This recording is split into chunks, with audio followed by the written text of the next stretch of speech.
Bonjour, j'espère vraiment que vous allez bien. Je suis hyper heureux de me retrouver avec vous aujourd'hui. Alors moi, je suis pas à 100% de mes capacités. Vous l'entendez peut-être, j'ai un petit rhume. Alors c'est vrai, il fait chaud, il fait froid. On est dans le froid, on est dans le chaud. Ça change et puis ça impacte notre santé. Mais néanmoins, je suis heureux d'être avec vous ce matin. J'ai une question pour vous. Est-ce que vous savez qu'il y a des prières qui ne seront jamais exaucées ?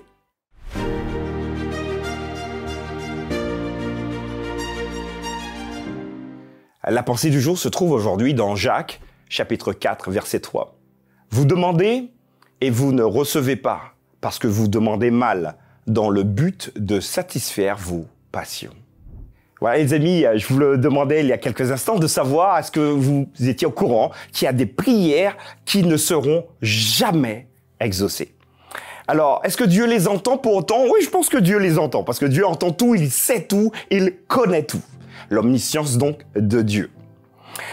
Mais parfois, en tant que chrétien, on passe notre temps à demander une chose en particulier et finalement, cette chose, elle n'arrive pas. Et cette chose particulière, finalement, fait l'objet de notre attention, de notre dévouement, de nos prières du matin, de l'après-midi, du soir, parfois dans la nuit. Mais on dit, mais Seigneur, mais qu'est-ce que tu fais ? Qu'est-ce que tu fais? Pourquoi ne me réponds-tu pas? Et on en veut très souvent à Dieu. Il y a plusieurs perspectives s'agissant de la prière.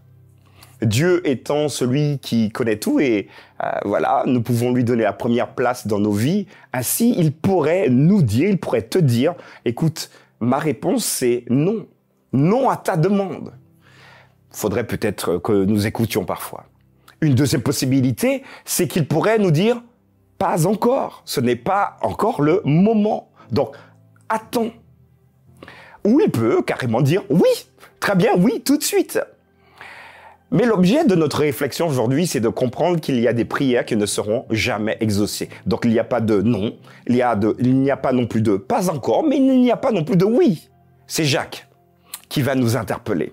Jacques, demi-frère de Jésus, vous le savez déjà, et il va dire, vous savez, moi, mon frère, je l'ai côtoyé, j'ai vécu avec lui, et finalement, j'ai potentiellement écouté un peu plus de choses que ce que dit le texte biblique. Et Jacques viendra vous dire, vous savez les amis, vous demandez, et vous demandez de tout votre cœur, et pourtant, vous ne recevez pas.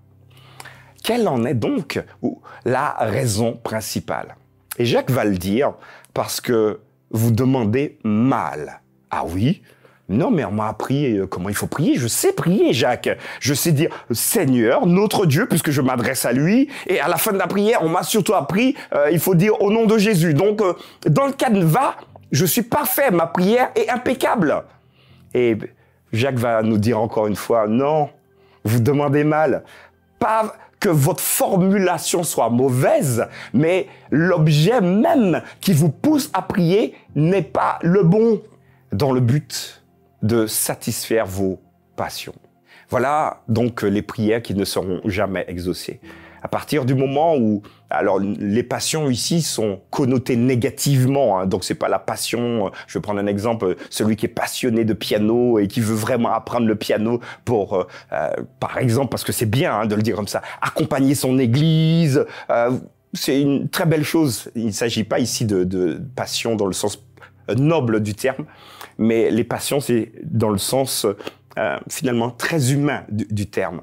Et dans ce cas, Jacques nous dit, ben non, ben Dieu ne peut pas donner accès à une réponse favorable, il ne pourra même pas finalement se lier avec vous dans cette entreprise, parce que ce que vous voulez mettre en avant, c'est satisfaire vos passions. Alors ça peut être un exemple, je veux avoir la plus belle maison du quartier, comme ça quand les gens passent, ils savent que je suis chrétien et que Dieu m'a béni et que j'ai la plus belle maison, la plus belle voiture, comme ça les gens sauront qui je suis.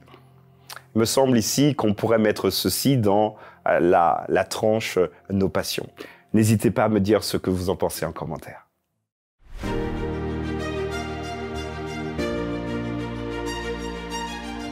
Voilà les amis, les prières qui ne seront jamais exaucées. Oui, c'est vrai, il y en a. On vous invite souvent, moi je le fais également, à continuer à prier. Il faut encore le faire, mais surtout, en fonction de la volonté de Dieu. Donc, si vous avez des problèmes, vous savez pas trop, est-ce que ce que je vais demander, c'est dans l'optique du Seigneur? Ben, demandez-lui. Seigneur, voilà, je te prie. C'est ce que j'ai vraiment envie, mais je ne sais pas finalement si ça va dans tes plans. Si c'est le cas, je serais heureux que tu me donnes une réponse favorable. Si ce n'est pas le cas, Seigneur, arrête-moi et puis dis-moi, change de prière. Je serais heureux également de l'entendre. Ayez une relation personnelle avec votre Dieu en toute simplicité et cela ira beaucoup mieux pour nous dans nos prières.